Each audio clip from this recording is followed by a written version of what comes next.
try not to do that too much. The real truth about that Ted Danson Ocean Award, they knew that I was kind of looking for a back door, a way out. I was getting tired of asking my friends for money. So they named an award. How can you leave the environmental movement when they name an award? You guys are so blessed in New Jersey with representatives in Washington. You have some of the best senators and congresspeople you have for years. They're so good about taking care of you and your environment. They're brilliant on ocean issues.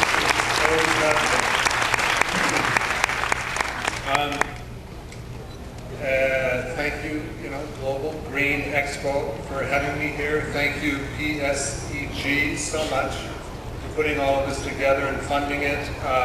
Ruth, wherever you are, thank you, Ruth, so much for all the communications, for all the different people who got here. I'm sorry I'm going to miss Ed Begley Jr. He's coming tomorrow, and he's one of my heroes. He really, I talk a lot, but boy, he walks the walk. He's amazing. He rides his bicycle everywhere. I like to try to run him off the road in my limo whenever I see him. Dr. Sylvia Earle is truly an ocean hero. Wow, she was absolutely amazing. I hope some of you got a chance to listen to her talk. Deidre was amazing. So anyways, it's truly an honor to be here, and it was fun to walk around the booths and eat the food and look at all the different brilliant, imaginative solutions to some of these problems that we're facing. So anyway, I grew up in Arizona. My father's a director of a museum and a research center in Flagstaff, Arizona. Going to visit our cousins in Southern California was like this pilgrimage to go to the beach every year. And I grew up almost 2 or 3 weeks every summer. I'd be in Del Mar, Laguna, La Jolla, San Diego, that area. But I'll tell you, nothing compares, and I mean this, to your Jersey Shore. You have amazing beaches. I lived with my first wife's family for about 2 or 3 years in Plainfield, New Jersey, and we used to go to the shore all the time. And there's nothing better for your soul than to sit there and look out over the ocean. But the truth is, what's going on underneath the surface is hugely scary.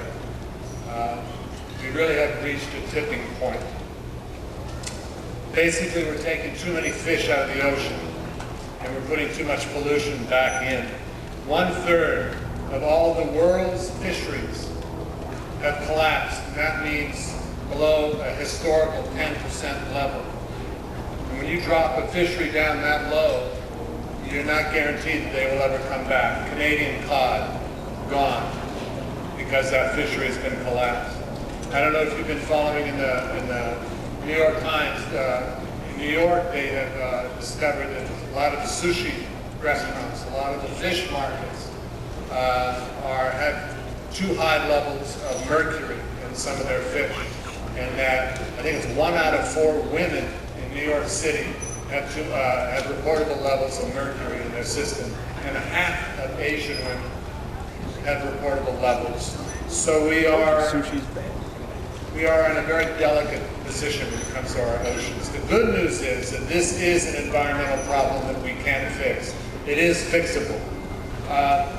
Just quickly, I'm part of an organization called Oceana, and I want to thank all the men and women who work so hard, all of the policy people, the scientists, the lawyers who work at Oceana, because they taught me everything I'm able to absorb. And it's truly one of my favorite things in life. If I'm not acting, I love running around doing something like this, talking about oceans. Oceana is an international organization. It's an ocean advocacy group. We have about 100 people in Santiago, Chile, Madrid, Spain. We have people in Juneau, Alaska, Brussels, a presence in Geneva. We have people in New York, Los Angeles, and they do amazing work. It's a campaign-oriented organization. We look at the problems that are facing the ocean, and then we look at our capability and we say, all right, we can do something about this. And then we tell you it'll take us 3, 4, 5 years to do it, and you hold us responsible. So we almost treat it like a business.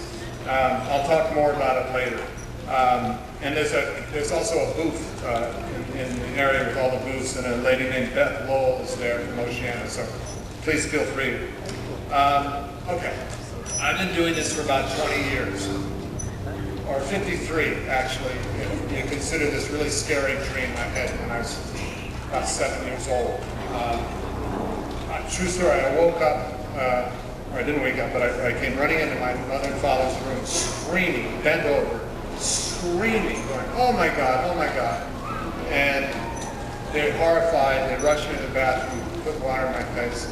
This happened 3 nights in a row, and they started to get really irritated. And it was a fever dream. And when they asked me what my dream was about, I said that I was sitting on a beach, and that God's voice said, Ted, you had 1 hour to empty the ocean into this bucket, or the whole planet will explode and it'll be your fault. And then he handed me a spoon with holes in it. This is your basic, Messiah complex dream, which is typical of actors. You'd have to say that at least I was thinking about oceans at an early age. I flash forward past my dream, and I'm now doing shears in LA. I move into a neighborhood that is fighting Occidental Petroleum, slant drilling into Santa Monica Bay, all along the Will Rogers State Beach. We wanted to drill about 60 oil wells. And I met this environmental lawyer named Robert Sullivan, and I enjoyed him. I enjoyed what he was saying, and we started going out and trying to defeat this intention to drill oil wells. And we succeeded. We became great friends, and we decided, let's do something more along this line. It was very naive, very innocent. We both loved oceans. Let's see if there's some environmental thing we can do with oceans. I also was walking along the beach in Santa Monica with my kids, my young kids, my daughters, and we came across a sign that said water's polluted, no swimming. And when they asked me why, beautiful beach, beautiful ocean, how can we not go swimming? I had no answer. At the same time, Shears was paying me silly amounts of money, and I thought I should do something responsible with it. So all of these things kind of came together, and Robert Solnick and I started American Oceans Campaign. 2 of us and my sister-in-law, in a garage, basically. We went down to talk to my brother-in-law, who's an oceanographer at Scripps, and he got some scientists together, and they said that yes, oil's important, but the truth is coastal pollution and what we're doing to our fisheries way outweighs what oil is doing to the environment.